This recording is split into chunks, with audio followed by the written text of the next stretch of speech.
waaqaaf lafa irraa fagaata. Kan biyya keenyaaf kan as jiru namni asiin nagaadhaan filatee hammoonatti waa tokko nageenye. Namichi Odingaa jedhan iyyuu abbaan gaazexoonni gaafannaan kaawwateera jedhanii jeequmsi kaa rakkoon inni dhufaan tokko ennaan nuti Itoophiyaa fi Sumaalaa miti jedheedhan. Yaakaan nu bichaa otoo hin taane warra laayyuu beeku jechuudha.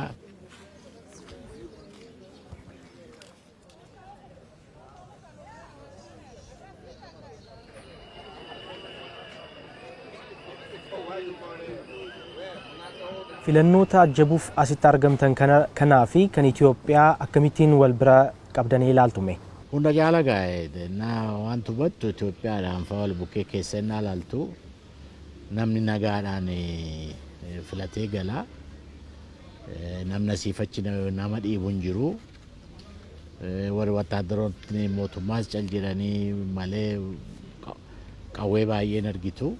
Iddoo tokko saawuu gurraan nageenya malee waa namni wayii paarlaamaa immoo maalii dorgomu wayii waa jeequmsa kaase jedhamu malee kan rakkoo akkasii rakkoon nuti tokko dhageenye ishiin mashiinii iddoo tokkotti ishiin ittiin mallattoo fudhatan ishiidha malee rakkoon biraa waa tokko namni nutti himu.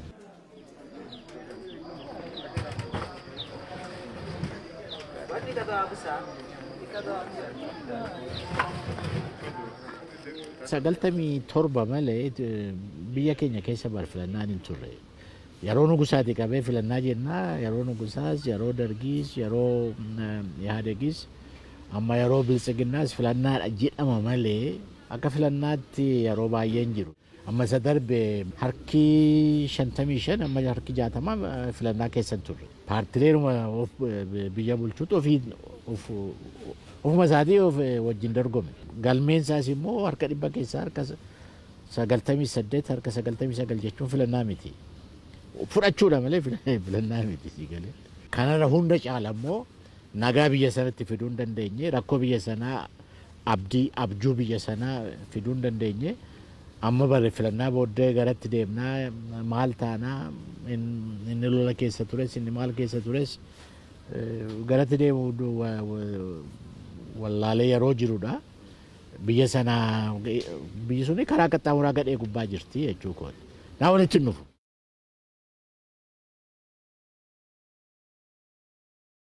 Addunyaa gubbaatti paarlaamaan sadiitu jira. Paarlaamaan jabaani paarlaamaa seera baheessa baasu seera baheessa to'achuu danda'u warra bulchuu maal kana to'achuu danda'u inni paarlaamaa jedhama. Paarlaamaan inni lammaffaa immoo seera baheessa baasa.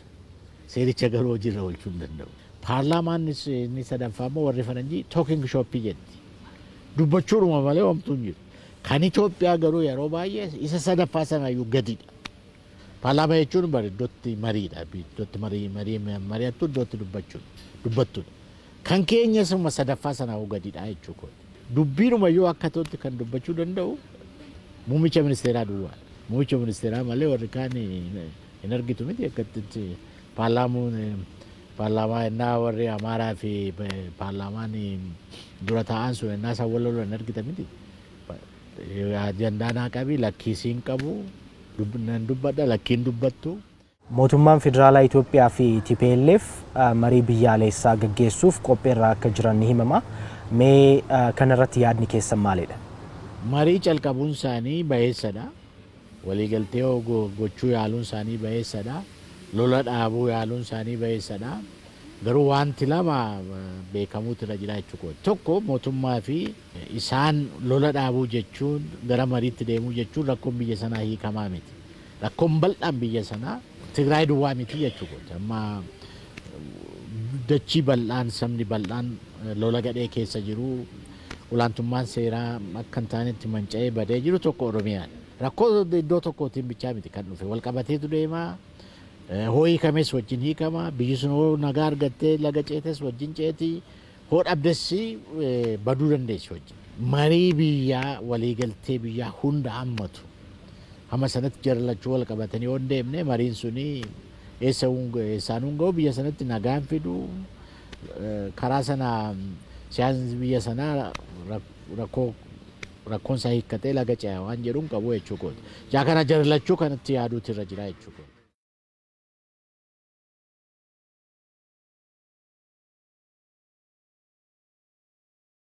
Oromiyaa jechuun egaa teessoo warra mootummaarra jiranidha. Humni kun filannaa keessa tapha nagaa keessa gallaani guyyaa salaata nurraa fudhatee deemaaf fi biyya gajee qabu karaa saaqan jechuu kooti malee waan biraa miti. Sodaa.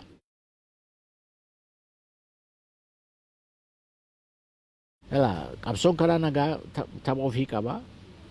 Qabsoon karaa qawwee deemu immoo tapha ofii qabaa jechuu kooti. Hunda caalaa namni bosonatti kan galu bosonuu ta'uu barbaadee miti. Carraa nagaadhaanii socho'uu danda'antu akka ta'utti hin jirre. Reebamuu jira, hidhamuu jira. Innaa sana namni maal ta'e maafanas ta'ee reebamaa, maafanas ta'ee ukkaamamaa, maafanas ta'ee kana ta'ee dheetu bosona gala. Karaa keenyaa garuu dhugaadhaanii qooda keenya baharra jirraa jenna. Amma waan siyaasni biyya sanaa sochii wanti biyya sana jiru amma nu eeyyametti amma karaa nuu saaqametti mootummaan kun sirna dimookiraasii ijaaraa jiru, mootummaan kun biyya kana guddisaa jiru, mootummaan kun nagaa fidaa hin jiru jennee dubbachaa jirra jechuudha. Innaa immoo mootummaanis immoo tokko tokko lakki kophaa keenya miti. Nu ilaala warri jedhan hundu haa galanii. Warri bosona jiranis marii kana keessa haa galanii. Gaafsana rakkoon biyya kanaa hiikama jenneetu dubbannaa jechuudha. Isaanis achitti dhiifnee ofii keenyaas mootummaarraa waan tokko tokko arganneetu nagaa fidnaa rakkoo biyyaa hiikna waan jedhu hin qabnu jechuudha.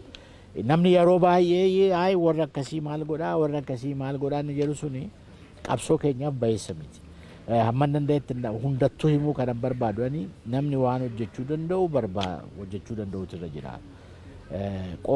Warri karaa nagaa deemnus hulaa guddaa cufnee gatii barbaachisus immoo kaffalaa qooda keenya fudhachaa jirra. Sirni dimookiraasiis immoo karaa kana biyyi baay'een karaa kana darbanii iddoo gahan jiru. Karaa keenya duwwaadha mana waaqaa kan nama geessus hin jennu. Karaan mana waaqaa nama geessu akka amanteessoo ta'e baay'eedha. Garuu hundi keenya mana waaqaa galla jennee amma hojjechaa jirrutti qooda keenya fudhachuu wayyaa jechuudha. Warri maa kana gootanii maa sana goota jedhanii tokko siyaasa hubannoo dhabuunis yeroo tokko tokkottiidha. Morkii hin taane keessas akka namni galu warri barbaadan jiru. Inni bahee nuuf hunda keenyaaf bayeessa miti. Marii biyyaalessaa Itoophiyaatti amma ni taasifama jedhamu kanarratti yaadni keessan yookaan ejjennoon keessan maalidha? Ni hirmaattu moo hin hirmaattan? Lakki nuti hin hirmannu jennee hin beeknu. Garuu marii biyyaa hamma hin taanetti tapha qoosaa hamma ta'etti akkuma filannaa keessaa baanetti hamma filannaa dhugaa ta'utti achi keessa qooda fudhachuun bu'aan fidu. Nuufis sabaafis biyya sanaafis bu'aan fiduudha. Akka addunyaatti yoo ta'e garee lachuu garee walirraa bilisa kan ta'e qaama bilisa ta'etu walitti fidee kana keessatti qooda fudhachuun barbaachisaa. Mariin kun akka dhugaadhaan hojiirra oolu gochuudhaaf jechuu goota. Akkasuma rakkoon hiikamne yeroo fixuuf ta'a malee bu'aan qabu kan jenneef kanaaf. Akkuma biyya keenyaatti akkuma saba keenyaatti aadaa saba keenyaa amani keessa guddate kan Oromoo amana hin beeku kan warra kaan isaan hin beeku maayin jaarsummaa garee lachuutu lakkaawwata. Garee tokko miti jaarsummaa kan lakkaawwate. Jaarsummaa ofuma lakkaawwattee ofuma immoo araarsu jechuun garee kee yoo ta'e malee gareen biraa maaliif fudhata? Jarri kun bilisa jedhee maal godhee fudhata? Rakkoon keenya kanadha si galee gareen lachuu